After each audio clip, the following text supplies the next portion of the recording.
Hey there, welcome back to a brand new video. My name is Musa Jallo. In today's video, I'm going to be reacting to a video by Fatsopedia, and the video is entitled 10 Unsettling Discovery in Africa Nobody Can Explain. But before we go any further, if you're not subscribed to the channel yet, you should consider doing so. I saw in my analytics, like over 90% of the people watching the video, they're not subscribed to the channel. So if you're one of those 90%, consider subscribing, man. But like, with no further delay, let's get into the reaction.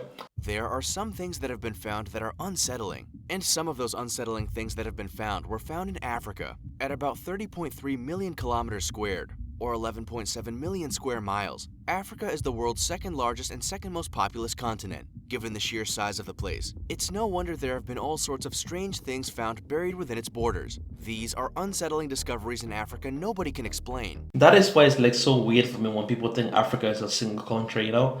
Africa is literally the second biggest continent in the world, you know? So how can you think that is a single country, you know? Number 10. Sky Blue Stone. Just when you thought geologists had discovered all the different types of stones and rocks the world had to offer, Sierra Leone in West Africa had to go Whoa, it's my country! Sorry, let's get back to the video, you know? and pull one out of the hat.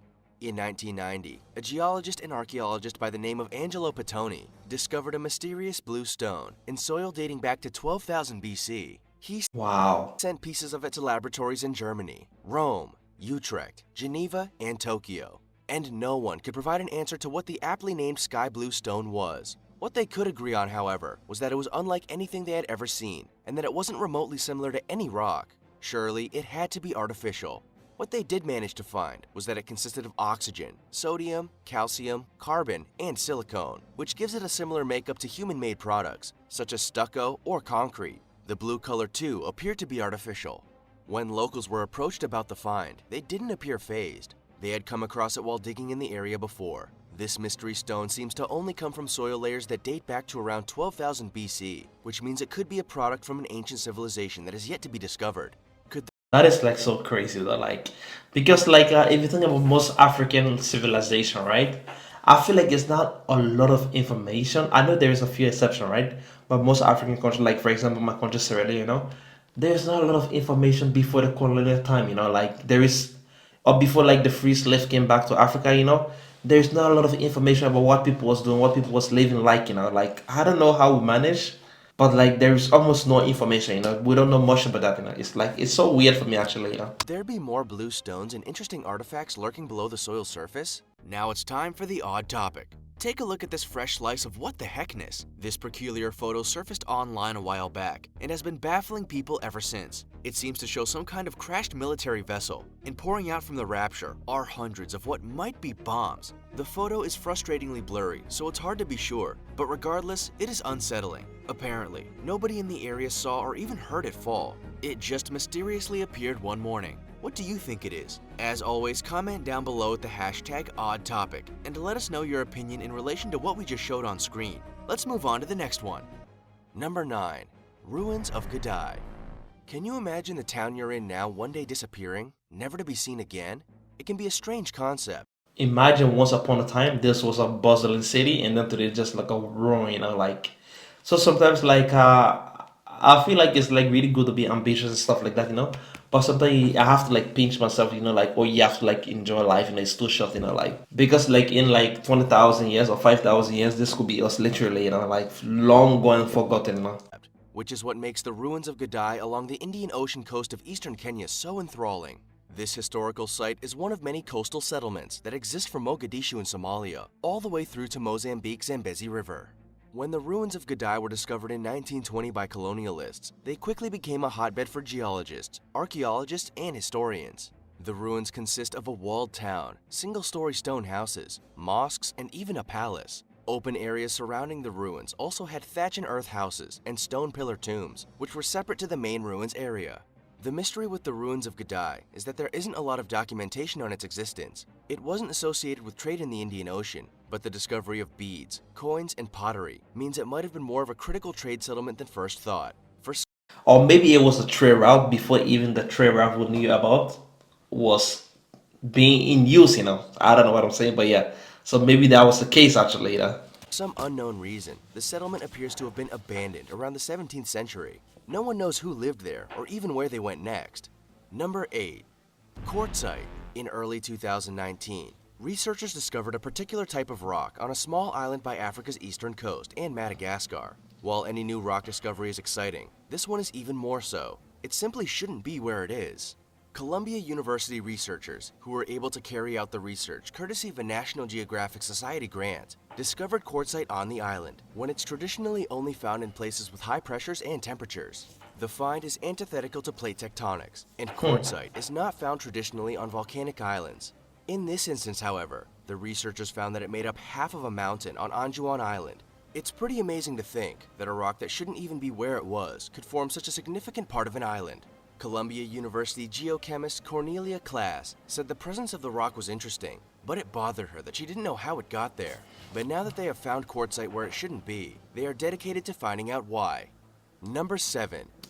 Now this doesn't make sense because like people domesticate wild animals, But imagine you doing the Asian time, you go and like see like a lion in America. Like, you know what I mean? Like, how did you get there? So it's like the same situation with this rock, like how? New ancient species, the cradle of humankind. A paleoanthropological site spanning 180 square miles near Johannesburg, South Africa, has long been a honeypot for researchers. It was declared a World Heritage Site in 1999 and contains a series of limestone caves known as Sterkfontein. These caves alone claim the title of containing around a third of all discovered hominid fossils before 2010. However, the cradle of humankind is now known for something else, a new ancient human species discovery. Homo naledi, a previously unknown human species, was found in a particularly complex set of caves within the site in 2017. The Wow. bones of 15 hominids were unearthed, but have not yet been dated.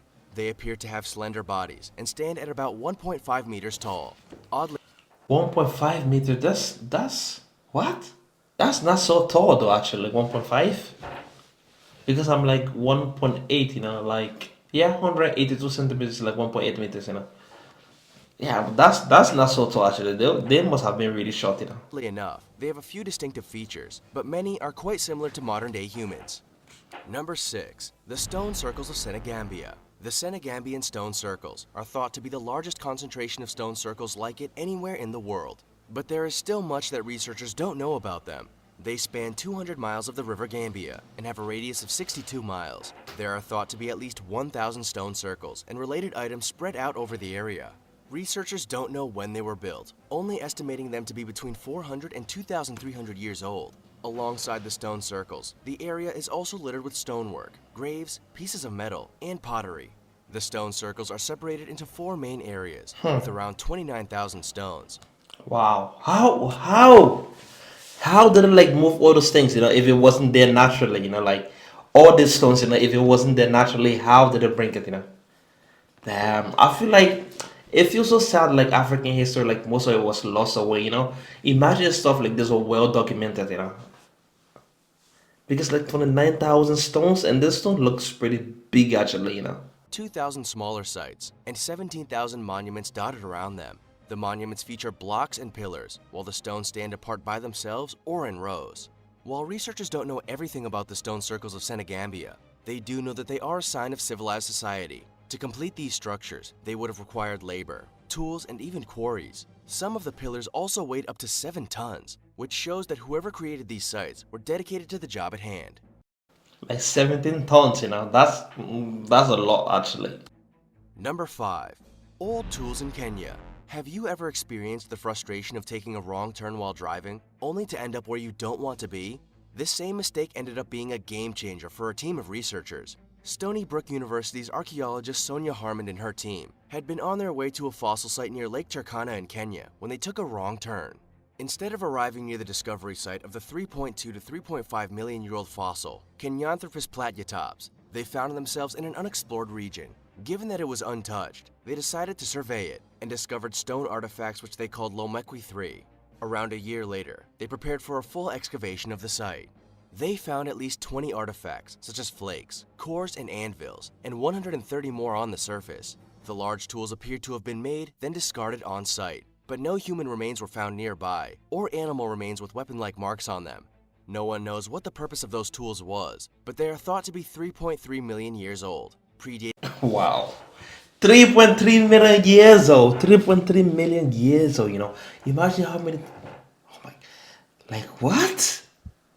Yeah, I really wish like we had like a really good time capsule of like just history in general, because like it would have been so fascinating to know like what these people are doing during this time. Like what? Imagine like the way we wake up every day nowadays. You wake up, you go to work in the morning, you come back home, you be with your family, be with your friends. I wonder if it was like the same for them, or for them to just wake up, go and find food to eat. But I don't think so because they have civilization. They have like buildings, they have like roads, they have pyramids. So I'm guessing like they had to go to work also and come back home and do other things. But this is fascinating, man. Dating the earliest tools ever discovered by 700,000 years. Number 4. Exotic pets. We've all dreamed of having a pet elephant or hippo, but for the wealthy residents of Hierakonpolis over 5,000 years ago, that was their reality. Long before the pyramids were built, the residents of this affluent township showed off their class and wealth by keeping exotic pets. The remains of hippos, elephants, baboons, and other animals were excavated from a cemetery in the area. While you might think they were just some random wild animals that ended up in a cemetery, the evidence proves otherwise. Some of the animals showed healed bone fractures, which means they may have been hurt while being brought into captivity. Only captivity, however, would have allowed those fractures to heal. Number 3. Great Pyramid of Giza. Have you ever got bored building a snow igloo, gave up, and went inside? Then you've got to hand it to these guys and gals who created the Great Pyramid of Wow. Giza. This 481 I really want to go to Egypt to see this. Like people say when you see like the Pyramid of Giza on the picture, it doesn't do it justice on how big it is. But I would really like to see it in person one day. foot structure is one of the largest pyramids in the world, and also claims the title as not only one of the 7 wonders of the ancient world, but one of the oldest. Many Egyptologists think the pyramid was built over a 10 to 20 year period as a tomb, with construction finishing around 2560 BC. It featured limestone casting stones on the outer surface, which is not what you see today, and has 3 chambers on the inside. No one knows for sure how they built the Great Pyramid of Giza, but most people believe that those who worked on the construction would move stones from a quarry, drag them to the pyramid, and lift them into place. If you thought your gym workout weights were heavy, then spare a thought for those who had to lift pyramid rocks. Number 2. Namib Desert Fairy Circles. It's like a desert version of crop circles, but on a much larger scale. The Namib Desert in southern Africa is home to some somewhat strange fairy circles that have baffled scientists for years. Between luscious grasses that span for 1,100 miles is a series of barren rings that are between Wow. 2 and 15 meters in diameter. Why is it that these circles exist? Why does grass grow all around them, but not in the rings? Scientists are starting to realize that there are 2 possible theories. Plants could be fighting for survival, and that smaller plants can't get the water they need. As the plant life thins out, it dies away at the edges of a patch of grass, creating gaps at regular intervals. But while the grasses are competing for water, there's another battle going on underneath, and it's between the termite colonies. The researchers believe that when termites burrow underground, create tunnels, and look for food, they destroy vegetation on the surface. They also fight for territory, which results in one colony taking out another and producing gaps in the ground without termite colonies, almost like a no man's land for termites. Either one of these theories could be correct, or they both could be. One thing's for sure, these fairy circles do look spectacular from a distance. Number 1. Actually, it's like so fascinating. Like it gives me even like I don't know if you can see, but it's gonna like give me goosebump on my finger. Like Bakoni Ruins. If there has to be any archaeological site that has bewildered scientists for decades, it would have to be the Bakoni Ruins in Mpumalanga, Africa.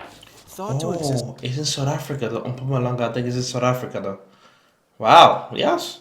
So when I come to South Africa, I have another place to go and see. for over 200,000 years, the supposed lost city of Africa in Machadodorp has many a traveler and researcher scratching their heads. From the air, the ruins appear to be all connected, with passages and mazes over hundreds of miles. From the ground, it gets even more interesting. There are stone terraces, fields, roads, and settlements, as well as evidence that ancient Bakoni people were in the area far earlier than first thought. The Bakoni ruins are indeed a puzzle, especially when it comes to identifying one of the more standout features of the site, Adam's calendar. The structure is a 30-meter circle with monolith rocks in it. Each of the monoliths matches a star formation of Orion's belt, which means it may have been a way in which to chart time. Isn't it crazy to think that in Africa alone, there are dozens of discoveries that researchers can't explain? What unsettled you the most? Man, like this video, it like really blow my mind actually. Like my brain is like right now. Like there was like so many interesting things in this video like I didn't expect. But like seeing this video, like it really gave me it really makes me feel sad like most of African history is not really well documented, you know. So we cannot go back and read these things, you know. But like, oh my god, it's like so fascinating, you know. But I hope you guys enjoyed this video. If you do, remember to like it, comment down below. If you're not yet subscribed to the channel, consider doing so. We see you in the next one. Peace out.